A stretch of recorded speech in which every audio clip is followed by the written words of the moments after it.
Dans cette vidéo, nous allons aborder la notion de formule brute dans le cas de composés ioniques et de ions simples ou complexes. Nous partirons d'abord d'un résumé théorique pour ensuite voir quelques exemples où nous passons des ions contenus dans un composé à la formule du composé, puis ensuite avec des exemples où nous allons dans le sens inverse, où nous partons du composé pour aller vers les ions qu'il contient. Et enfin, un exercice vous sera proposé à la fin qui est corrigé. Commençons tout de suite par le résumé théorique.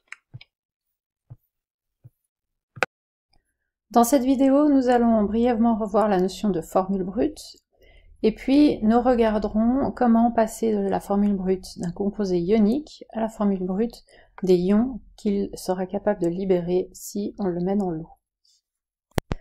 Les formules que vous voyez ici font à peu près le même effet à un chimiste que si dans un cours de français vous écriviez le mot pomme de la façon suivante. Il y a bien deux M dans le mot pomme, mais on est d'accord qu'on ne va pas l'écrire comme ceci. Vous ne pouvez jamais rencontrer un grand chiffre dans une formule brute de molécule. Donc ceci est vraiment à oublier. Par contre, comme en français on va pouvoir utiliser le chiffre 2 devant le mot pomme, il est possible de trouver le chiffre 2 devant une formule brute pour indiquer qu'il y a deux molécules. Il est possible d'avoir des chiffres dans les formules brutes, mais ces chiffres seront donc des indices. En l'occurrence, ils suivent l'élément dont ils précisent la quantité. Par exemple, dans H2O, eh bien, il y a 2 hydrogènes. Dans l'ammoniac, NH3, il y a 3 hydrogènes. Et puis, dans l'hydroxyde de magnésium que vous avez ici, il y a 2 fois ce qu'il y a dans la parenthèse, c'est-à-dire 2 fois l'oxygène qui est lié à l'hydrogène. Donc 2 fois OH, c'est-à-dire 2 fois O et 2 fois H en tout. Ce qu'on a ici, ce sont des formules brutes de molécules covalentes ou des formules brutes de composés ioniques. Ce qui va nous intéresser maintenant, c'est de passer de la formule brute des ions à la formule brute des composés ioniques et vice-versa. La formule de l'ion carbonate doit être connue, ça fait partie des ions complexes, et on voit ici qu'il y a une charge de moins. Cette charge de moins, elle est associée à tout l'ion carbonate. On ne sait pas dans cette formule qui porte les charges de moins. J'ai dessiné au-dessus la molécule telle qu'elle se trouve. Il se trouve que c'est effectivement les oxygènes qui portent les 2 charges négatives, mais c'était pas obligé d'être le cas. Et en l'occurrence, c'est 2 oxygènes sur 3. Il y en a un troisième qui ne porte pas ici de charge négative. Et puis, eh bien, donc on voit qu'on a la formule brute de l'ion qu'on a ici, qui vous indique de quoi il est constitué, et puis la charge qui est, elle, en exposant. Donc, aucun lien entre le petit 3 en bas qui indique ici qu'il y a 3 oxygènes dans cette molécule, dans ce ion complexe en l'occurrence, puisqu'il est chargé, et puis le 2- qui est en haut et qui lui concerne tout le ion complexe. Carbonate de sodium, nous avons donc en face du sodium. Il faut aller dans le tableau périodique pour se rendre compte que le sodium est dans la colonne 1A, et si il est dans la colonne 1A, il devient positif. Pour rappel, un ion formé d'un élément simple de la colonne 1A, dans le sens un ion simple, dans le sens constitué que d'un atome, porte la charge plus. Un ion constitué d'un élément de la colonne 2A, 2+, 3A, 3+. 5A, 3-, 6A, 2- et 7A, 1-. Je vous rappelle que la colonne 8A, c'est les gaz rares, et que donc les gaz rares ne font jamais de réaction. Donc forcément, ils ne peuvent pas être chargés. En ce qui concerne la colonne 4A, eh bien, elle fait rarement des ions, et c'est pour ça qu'on n'écrit rien. Ainsi, en ce qui concerne notre sodium, eh bien, un atome de sodium, lorsqu'il est chargé, possède la charge plus. Maintenant, on va devoir équilibrer les charges, parce qu'une molécule est forcément neutre. Nous avons ici une charge de moins, tandis qu'ici, nous avons seulement une charge 1+. Vous devez forcément avoir autant de charge plus que de charge moins. Cela signifie qu'il y a 2 ions sodium dans la molécule.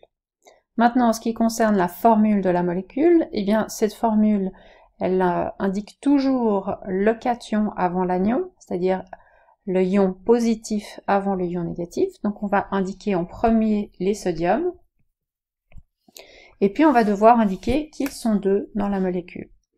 On l'indique après, on a vu que si on met le 2 avant, ça va concerner tout ce qu'on va écrire ensuite, puisqu'il constitue la molécule. Si j'avais écrit quelque chose comme ceci, ce n'aurait pas été juste, parce que ça aurait signifié que j'avais 2 fois NaCO3. Ce qui me fait 2 molécules qui ne sont pas neutres, puisque ici, eh bien, on voit qu'il y a des charges qui ne sont pas compensées. Notre molécule est neutre, puisqu'elle contient autant de charges positives que négatives, on le voit bien puisqu'elles sont ici face à face.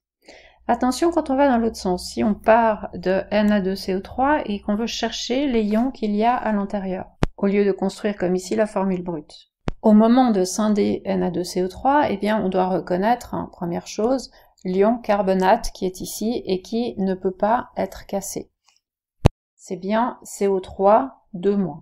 Maintenant, pour le sodium, il arrive souvent qu'il y ait des erreurs qui soient commises, comme par exemple d'écrire ceci.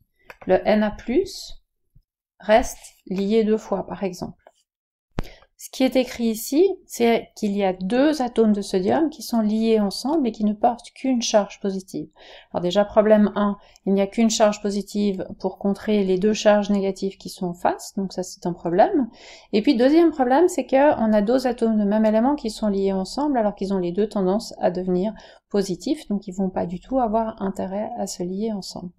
Et c'est pas ça qui se passe, on l'a vu tout à l'heure, c'est une erreur classique à ne pas faire.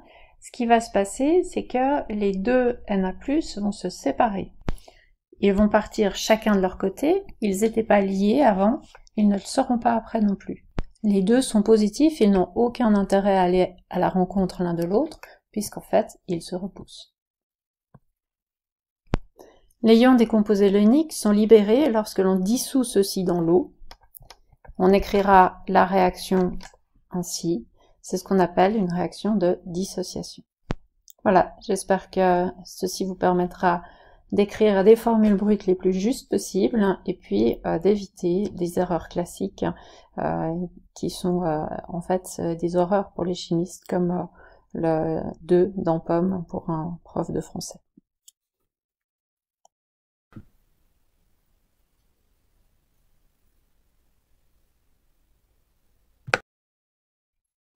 Alors, voici 4 exemples résolus où on passe des ions, de la formule brute des ions, à la formule brute des composés ioniques.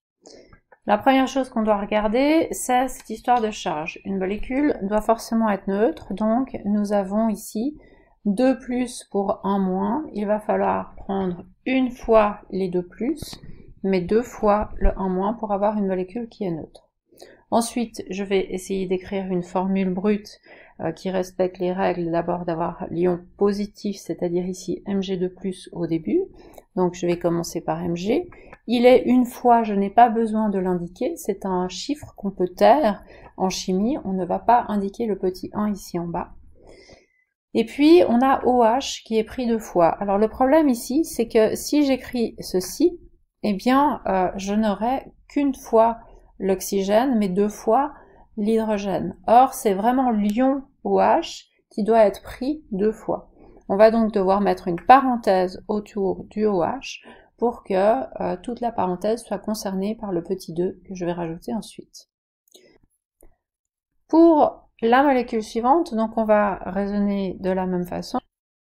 On s'occupe tout d'abord des charges qu'on va devoir égaliser. Donc on va prendre 2 fois l'aluminium pour faire 2 fois 3, 6 plus, et 3 fois le soufre pour faire 3 fois 2 moins, c'est-à-dire 6 moins. 6 plus, 6 moins, on a cette fois égalisé notre molécule. Et puis, comme tout à l'heure, donc on va devoir indiquer ces chiffres dans la formule du composé en indice, parce que ici, il s'agit d'une seule et unique entité. La différence entre le fait que ici on a des grands chiffres et qu'ici on a des petits chiffres, c'est parce que ici on a une seule et unique entité, tandis que de l'autre côté, ces entités sont séparées.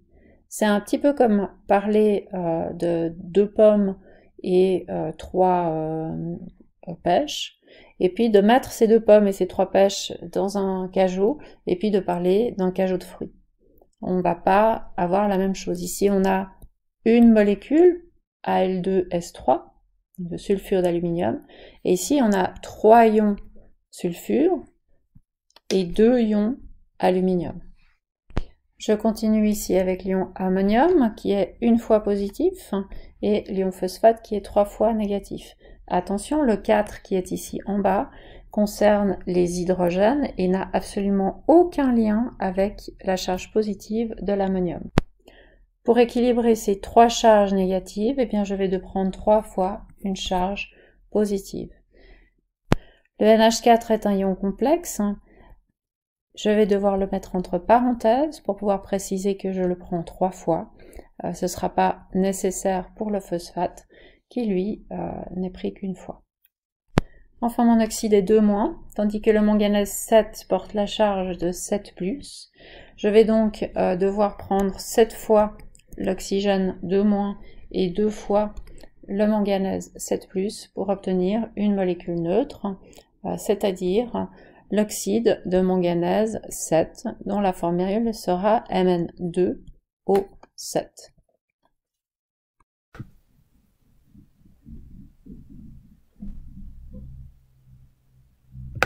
Prenons quelques exemples de composés ioniques pour lesquels on va donner les ions qui les constituent. Pour NH4Cl, eh bien, on voit qu'il y a NH4+, l'ion ammonium. Donc, on va écrire sa formule sans l'abîmer, d'accord? Si on vous a fait apprendre ammonium NH4+, sous cette forme, c'est parce qu'il reste tout le temps sous cette forme. Donc, ne l'abîmez pas, ne changez rien. Et regardez, il n'est qu'une fois dans la molécule, puisque, en l'occurrence, s'il était pris plusieurs fois, il y aurait une parenthèse et un indice après. Concernant la deuxième partie de la molécule, l'anion, eh bien, on a le Cl-. Le Cl- donc, est une fois négatif, le chlorure, parce qu'il est dans la colonne 7A. Et puis, si on regarde, eh bien, notre molécule est équilibrée, neutre, donc on a autant de plus que de moins, c'est parfait, on s'arrête là. Si on regarde la suivante, on connaît un ion complexe, ici, il s'agit du PO4, dont la formule est PO4 3-, qu'on appelle le phosphate. Et puis en face, il y a Na3, et on sait que ces sodiums ne doivent pas rester attachés, puisque, en l'occurrence, ils doivent chacun avoir une charge positive pour compenser les 3 charges négatives du phosphate, et que donc, ils vont être séparés, qu'on aura 3 Na+. Concernant la molécule suivante, eh bien pour le faire, nous sommes un petit peu embêtés parce que c'est un cation qui est dans les métaux de transition et qui surtout contient 2 possibilités de nombre d'oxydation et donc de charge. Donc on ne sait pas. Mais on peut le deviner parce que ce fer est mis avec 3 chlorures. Alors, comme tout à l'heure, on va faire attention. Les chlorures, on ne va pas les laisser lier. Ça, c'est pas possible. D'accord? Alors, lorsqu'on a un seul atome d'un même élément, on ne peut pas le lier plusieurs fois à lui-même. Donc, ils seront forcément séparés. Et on sait qu'il est dans la colonne 7, donc qu'il est négatif. Si j'ai 3 charges négatives, eh bien, mon fer, qui est tout seul en face, doit forcément, lui, porter 3 charges positives pour qu'une fois 3+, eh bien, compense les 3 fois en moins. Dernière molécule, nous connaissons le ion SO4 et en plus, eh bien, il est entre parenthèses, donc c'est encore plus remarquable. Le sulfate est pris ici 5 fois. On a 5 fois le sulfate. Et puis, on voit qu'on a du manganèse. Alors, de nouveau, on ne va pas écrire le manganèse lié à lui-même. Ce manganèse est pas lié à lui-même, il est lié dans l'entièreté de la molécule, d'accord, mais pas lié à lui-même. Donc, en fait, le 2 vient devant.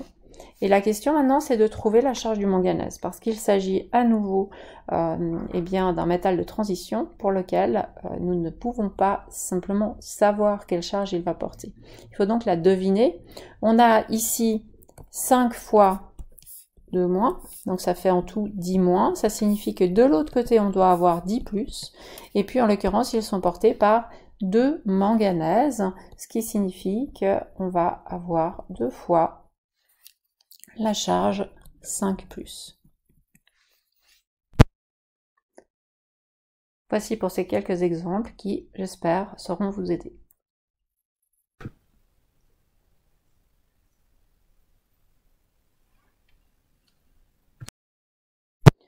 Pour vous entraîner, vous pouvez essayer de compléter l'exercice suivant, et puis donc mettez sur pause, et puis ensuite je commente brièvement chacune des lignes.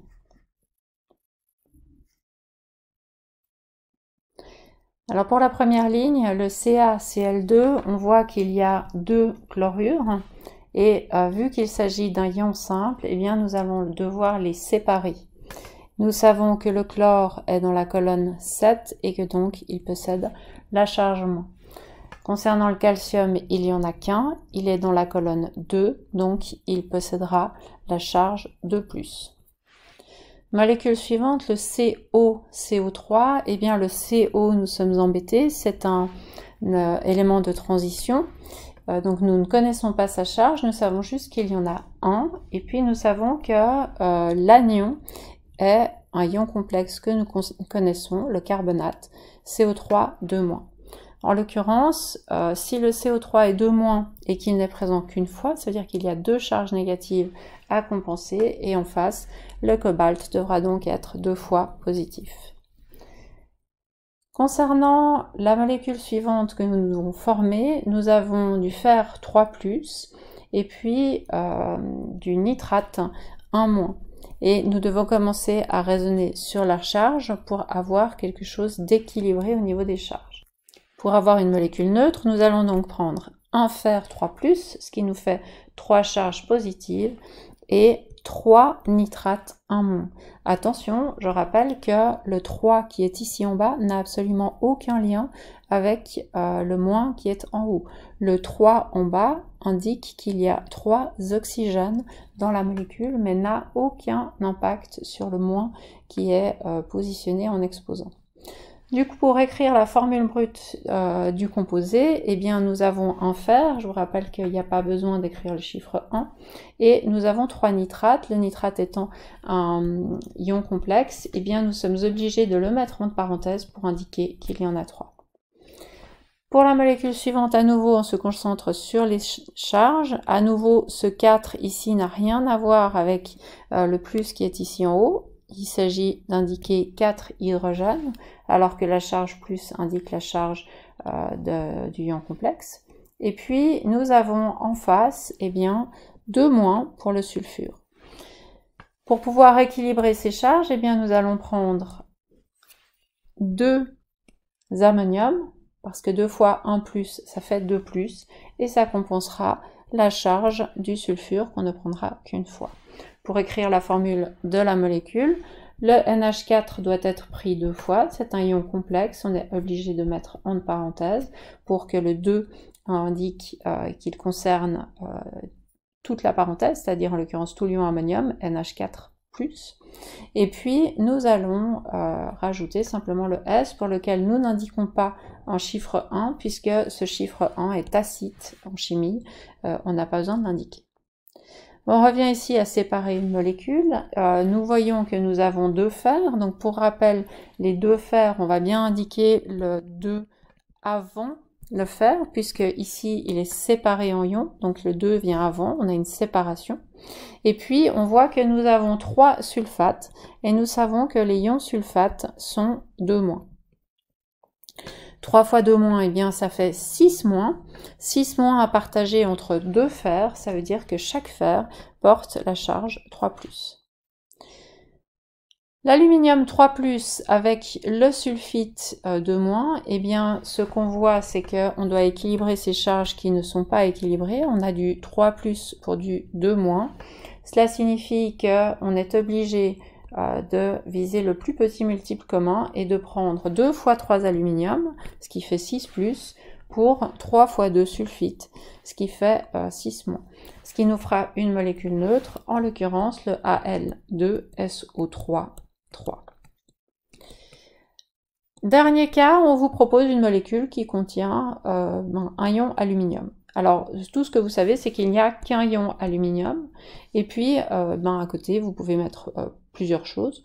Vous pourriez mettre 3 nitrites, c'est une première possibilité. Vous pourriez mettre 3 chlorures, c'est une seconde possibilité. Comme le chiffre 3 n'est pas divisible par 2, on ne peut pas imaginer de mettre autre chose que 3 quelque chose, donc il vous faut absolument quelque chose qui a une charge moins. Ça pourrait aussi être le bromure, le chlorite, l'hypochlorite, etc.